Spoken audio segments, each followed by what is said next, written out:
We all know that the defense budget was put on the table on Monday.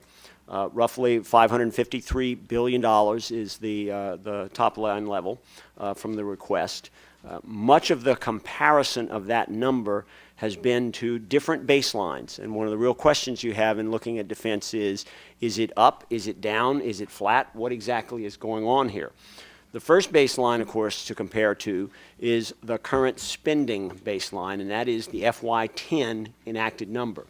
We're still spending FY10, obviously, because we're under a continuing resolution today. That number was about $528 billion. That's the spend rate at which DOD is theoretically running today. The continuing resolution, which is being debated in the House of Representatives now, has a slightly different number for DOD, a number that's subject to amendment. There are a lot of amendments being introduced. If you've had the pleasure of watching the House of Representatives going through its incredible maneuvering on this bill lately, it's quite an amazing opportunity. There was a virtually unlimited debate yesterday on an $18 million cut. This is $18 million out of $526 billion for boards and commissions.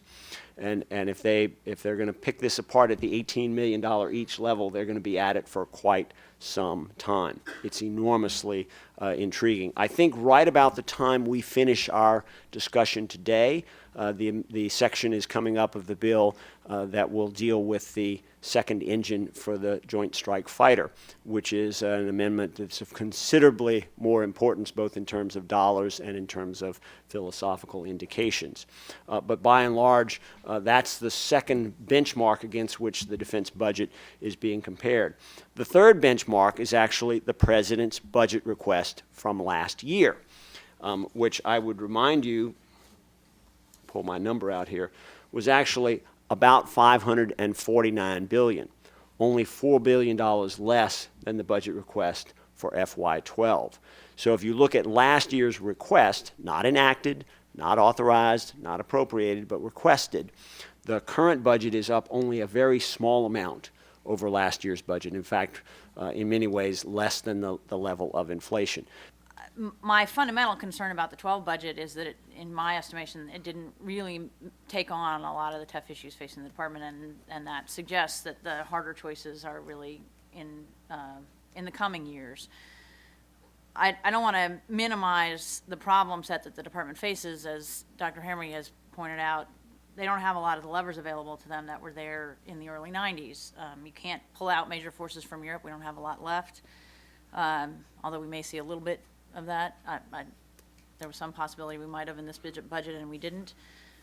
Can't consolidate the prime contractors much anymore. Hard to do another BRAC at this point or anytime in the near future. Hard to take a procurement holiday from a holiday we're already on.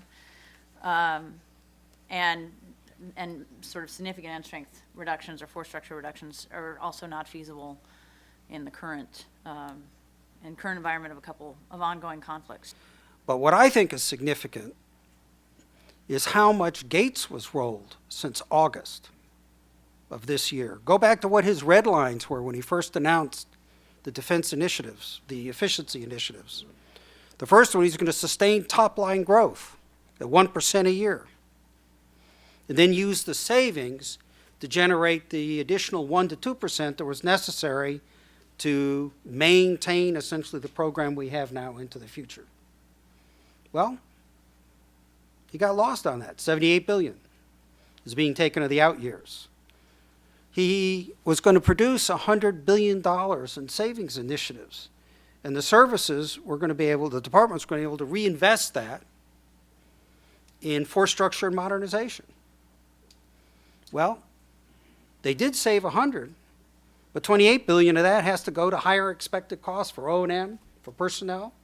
And so they're only getting to reinvest $70 billion rather than the $100 billion of services have been promised only last August. And the third thing is that force structure was off the table last August.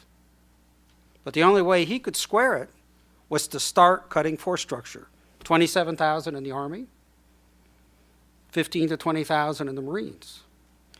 And so this is Secretary Gates, who I'd argue has by far the most political clout within the Beltway. of a cabinet officer.